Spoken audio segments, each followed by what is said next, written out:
class. For this video, we will now discuss the third method of depreciation under the time-based category, double declining balance method.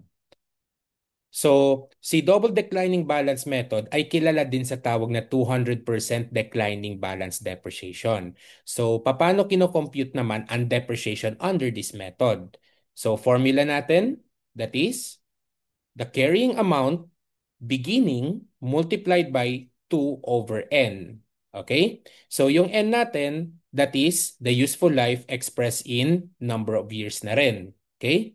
So, take note, yung depreciation base natin pag double declining balance method, that will be the carrying value beginning or its CV at the beginning of the year. So take note, dito naman kapag 200% declining balance method, we ignore the residual value, no? In computing the depreciation. Bali, kino-consider lang natin yung residual value at the end of the useful life of the asset. Okay? Pero kung yung depreciation per year ang kinocompute mo, paki-ignore lang si residual value. Okay? Kasi ang carrying amount natin is hindi naman din kinoconsider ang residual value. Tama ba ako? Tandaan nyo, ang carrying amount ay equal sa cost minus accumulated depreciation. Okay? So let's now answer the same problem but using the double declining balance method. Okay? Sige. So actually pwede na natin diretsuhin agad to, no? So how much will be our depreciation for 2025 using the double declining balance method? Oh, 'di ba year of acquisition tayo. So ang magiging CV ng asset in the year of acquisition is simply equal to its cost kasi wala pa naman siyang depreciation. Right? So, ang depreciation ng 2025 natin is based on cost. So, 6.75 million times 2 over useful life of 5 years. Okay? So, our depreciation is 2.7 million.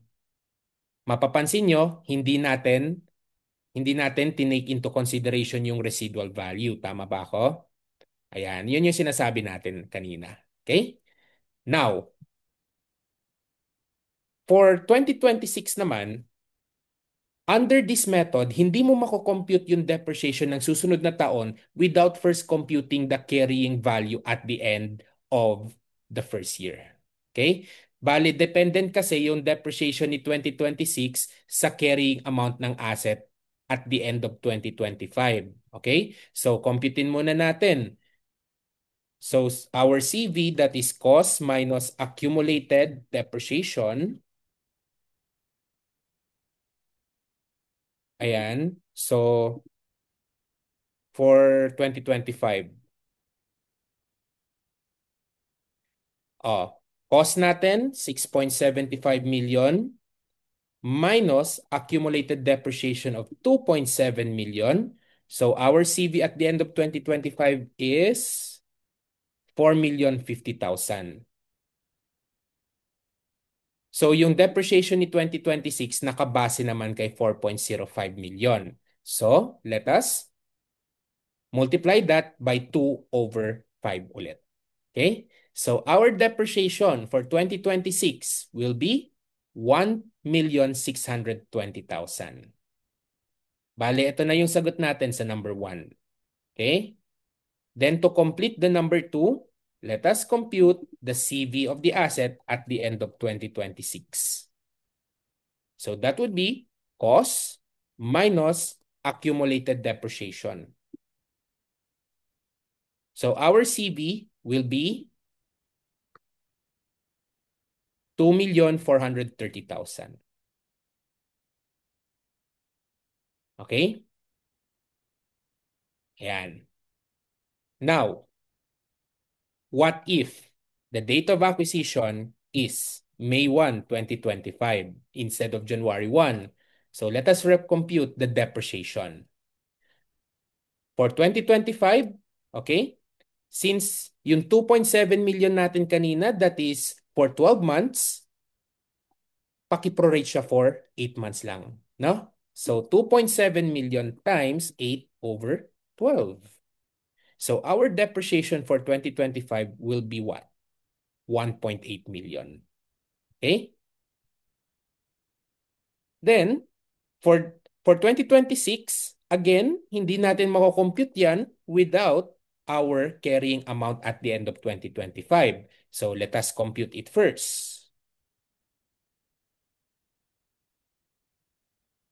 So for 2025, cost is 6.75 million minus accumulated depreciation of 1.8 million.